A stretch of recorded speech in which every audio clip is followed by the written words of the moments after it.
한국사진가 이영록 편 시작하겠습니다. 저는 1986년 서울에서 사진의 길을 걸었습니다. 때문에 일제강점기에 태어났거나 활동하신 사진가분들 중에서 1986년까지 살아계셨거나 작업하신 분들을 뵐 수 있었습니다. 그러니까 한국전쟁 때 행방불명 되셨거나 지방 작가분들 또는 사진에서 멀어진 분들을 제외한다면 소위 한국사진계의 전설들을 거의 만나볼 수 있었습니다.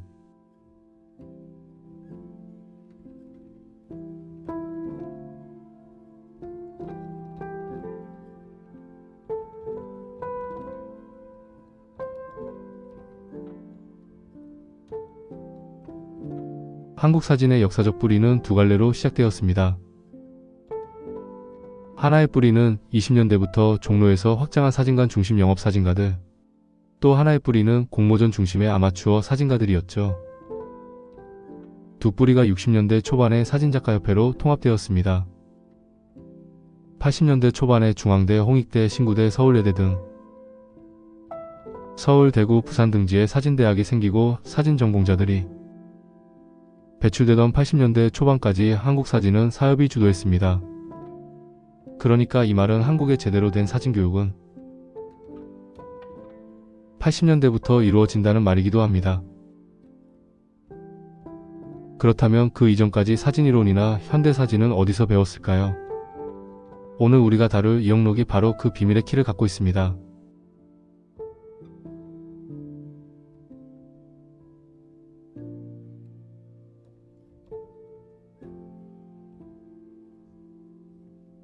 이영록은 1917년 강릉에서 태어납니다.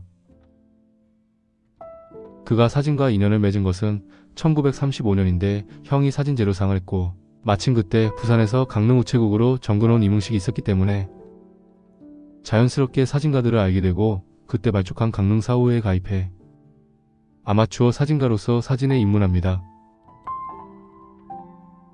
그러나 일제강점기 때 사진활동이라는 것은 일본과 조선의 신문사들이 주최하는 공모전에 출품하는 것이었는데 지금 보셨던 사진들이 이영록이 공모전 출품을 위해 찍은 것들입니다. 공모전 사진이란 공모전 입상 및 입선을 목표로 찍은 사진을 말합니다. 자기 사진을 하는 작가주의 사진과는 정반대 사진이죠.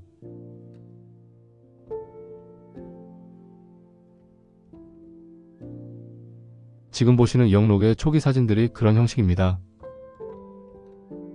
이곳저곳을 다니면서 다양한 소재, 다양한 모습들을 찍는 것이죠. 그럼에도 불구하고 이영록에게 이런 멋진 겨울 추상도 있습니다. 이영록이 자신의 자질을 깨닫고 사진에 큰 눈이 생긴 것은 서울로 상경하여 1953년 장로의 신학대학을 졸업할 때입니다. 이제 막 휴전을 하고 전쟁의 상흔을 치료하기 시작할 무렵 이영록은 서울에서 작가의 길을 스스로 쾌척합니다. 제일 먼저 한 일은 명동 수입책방으로 달려가 사진책을 구입하는 일이었죠.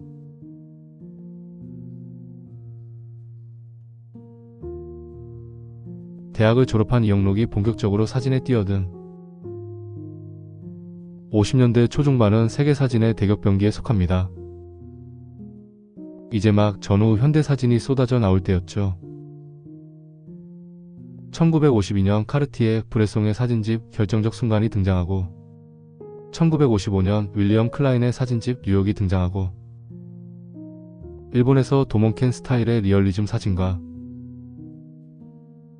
하마야 히로시의 강렬한 스트레이트 사진이 등장할 때입니다.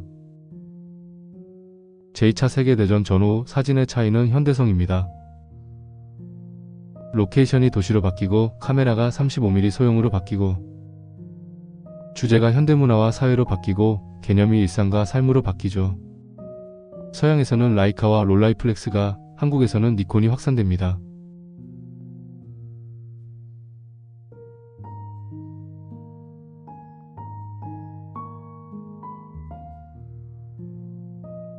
이영록은 해외 잡지와 사진집을 통해서 현대사진을 공부합니다. 그리고 자신도 소형 카메라를 들고 서구 현대사진가들을 따라합니다.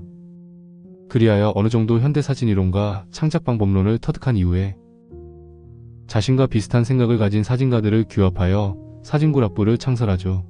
그것이 바로 1956년 저 유명한 신선의 발족입니다. 신선해란 신선한 새로운 사진 노선이란 말입니다. 식민지 시대부터 이어진 공모전 스타일 살롱 사진과 선을 긋겠다는 뜻이죠. 이 신선해를 이끈 주동인물이 이영록이었고 그의 사진 개념에 동조한 송규문, 이한순 등 새로운 사진을 갈망하고 식견을 갖춘 신흥 사진가들이 모여서 공동 연구하는 새로운 클럽이 등장합니다.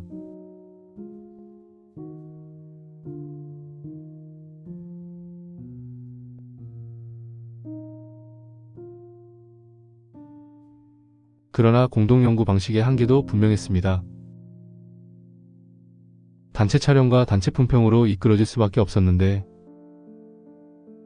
도시로 시외로 단체로 출사를 가서 사진을 찍고 함께 찍은 사진들을 가지고 공동 품평회를 하는데 사진들이 똑같고 여기에 확고한 주제의식도 없고 이론 수준의 한계도 분명해서 오래갈 수가 없었죠. 결국 신선회가 해체되고 1959년에 다시 살롱 아루스가 탄생합니다. 그러나 살롱 아루스의 지향점 역시 신선회에 똑같았습니다. 공동연구, 공통출사, 공통품평으로 이끌어졌는데 다만 그 차이라면 촬영 장소와 대상이 이전보다 분명해졌다는 거였죠. 문제는 리얼리즘이었는데 60년대 한국 사진은 리얼리즘론에 매몰됩니다. 사상과 이념의 리얼리즘도 아니고 스트레이트하게 찍는 리얼리티도 아니고 도시 인간들과 현대성의 속도를 인식하는 스트리트 포토그래피도 아닌 정체 모를 리얼리즘이 50, 60년대 한국 사진 도처에서 남발됩니다.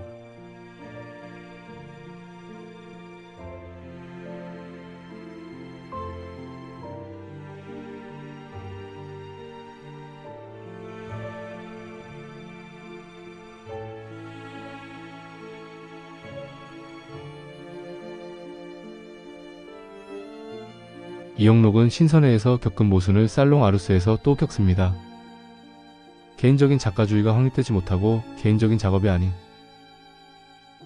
공동연구, 공동창작, 공동품평의 모습이 이론의 허약함과 함께 여전히 포기하지 않는 공모전 풍의 살롱 사진에 유혹과 미련을 못 버리면서 살롱 아루스 역시 지난 신선회처럼 위기에 처하게 되자 1960년 현대사진연구회를 다시 창립합니다.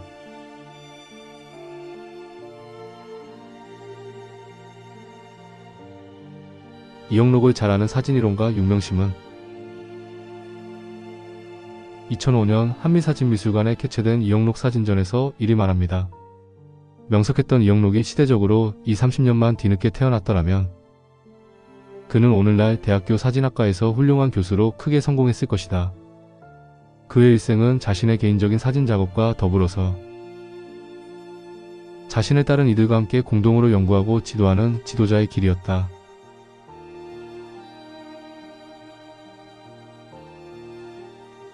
이 사진은 50년대 한강에서 찍은 이영록의 걸작입니다.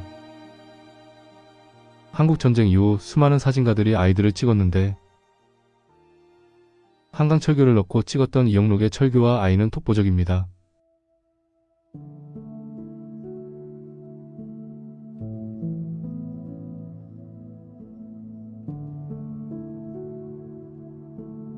제가 이영록을 한국 스트리트 포토의 성각자라고 말한 것은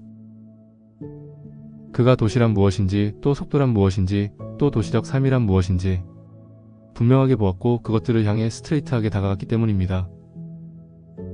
그러니까 전후 현대사진이 추구한 리얼리티 강조, 스트리트 포토를 가장 먼저 인식했을 뿐만 아니라 그것들을 회원들과 공동 연구하고 실천에 옮기도록 이끌었다는 점에서 그러합니다.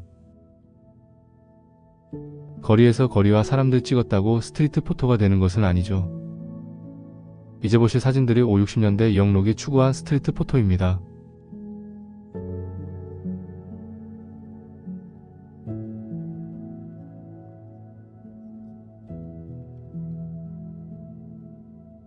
이 사진이 이영록의 대표작입니다. 50년대 남대문 시장입니다.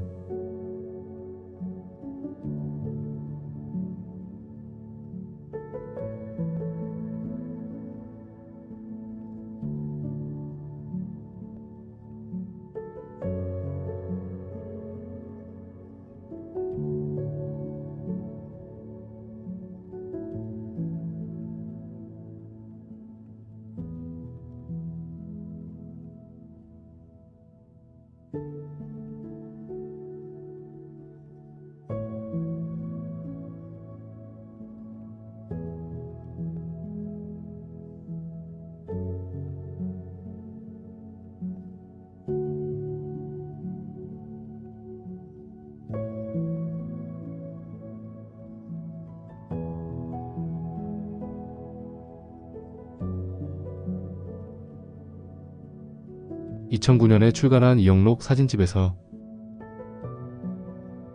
전시교육자 신수진은 이영록의 사진을 이렇게 평가합니다. 이영록은 우리나라 리얼리즘 사진의 개척자로서 사진의 본질은 기록성에 있고 그 특성은 사실성에 있음을 판단하고 주장했을 뿐만 아니라 리얼리즘 사진을 위해서 1956년 우리나라 최초로 사진연구회인 신선회를 결성하였다.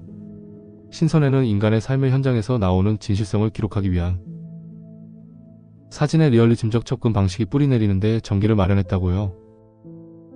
이영록에 대한 신수진의 평가가 크게 이상한 것은 없지만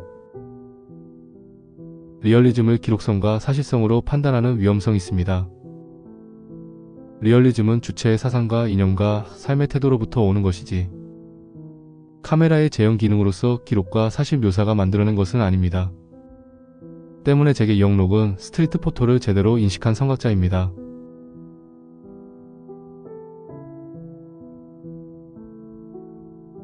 마지막으로 볼 사진은 2009년 부산 제비꽃 갤러리에서 개최된 이영록 사진전 오프닝 모습입니다. 이하 모든 사진들은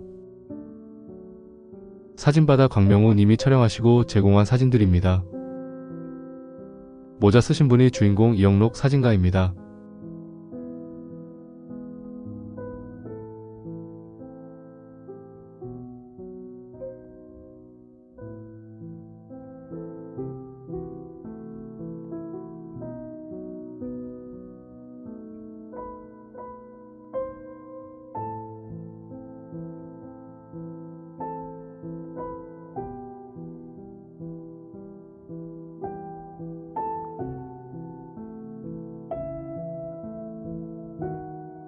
뒤쪽으로 작고한 최민식 사진가, 윤명심 사진가, 주명덕 사진가가 보입니다.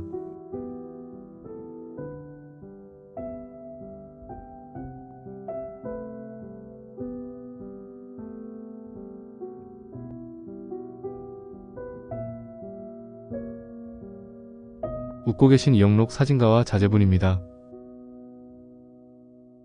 이영록 사진가와 전시교육자 신수진님입니다. 이영록 사진가는 2011년 95세로 인천에서 작고하셨습니다.